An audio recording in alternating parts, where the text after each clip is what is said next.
వర్షాలకు అతలాకుతలమైన హైదరాబాద్లోని ఫైమా కాలనీలో కంటోన్మెంట్ సీఓ మధుకర్ నాయక్ పర్యటించారు. ఈ సందర్భంగా సీఓతో స్థానికులు వాగ్వాదానికి దిగారు.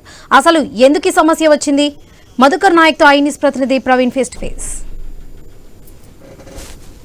అయితే ఇక్కడ చూస్తున్నటువంటి ఈ కాలనీ ఏదైతే ఉందో ఈ కాలనీలో కూడా మొత్తం టోల్గా కూడా ఫైమా కాలనీలో అయితే మొత్తం స్థానికులు కూడా ఉన్నారు, అధికారులు కూడా ఉన్నారు.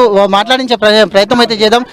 ఇలాంటి దీంట్లో ఇప్పుడు ఇక్కడ ఎలాంటి పరిస్థితి ఉందంటే ఒక 2-3 ప్రాపర్టీ ఓనర్స్ నాలాని కబ్జా చేసుకొని వాళ్ళ చిన్న ప్రాపర్టీ దీని ఆశకి డబ్బుల ఆశకో దేనికో వాళ్ళు ఆ డబ్బులు పర్సనల్గా వేల మంది కుటుంబాలు నీళ్ళలో మునుగుతున్నా కూడా వాళ్ళకి అటువంటి ఏ సమస్య లేదు. వాళ్ళ ఇల్లులు వాళ్ళ కబ్జా చేసుకున్న నాలాలు అవి మాత్రము వాళ్ళకి కావాలి.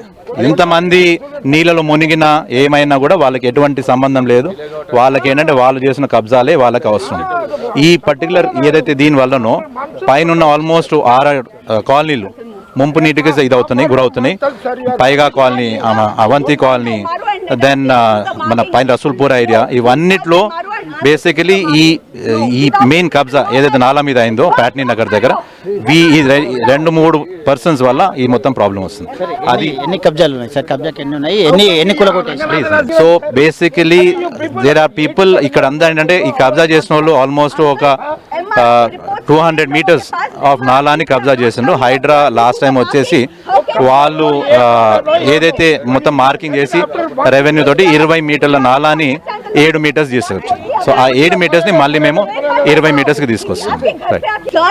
అయితే ఖచ్చితంగా ఇక్కడ కొంతమంది అధికారులు మనకు చెప్తూ ఉన్నారు. ఐ న్యూస్ తో ప్రత్యక్షంగా మనతో అయితే అధికారులు మాట్లాడుతున్నారు. ఇది ఒక 2 ఫ్యామిలీలు వాళ్ళ సొంత లాభాల కొరకు చేసినటువంటి కబ్జా. ఈ యొక్క 2 ఫ్యామిలీలు చేసినటువంటి కబ్జాలో మొత్తం టోటల్ గా అయితే ఇంతమంది ఇబ్బంది పడుతున్నారు ఈ రోజు అంటూ కూడా మనకు చెప్తూ వస్తున్నారు. కాబట్టి మొత్తం టోల్ గా చూసుకుంటే ఇది మొత్తం టోల్ గా కబ్జాకు గురైంది కాబట్టి ఇంత పెద్దగా ఇదవుతుంది.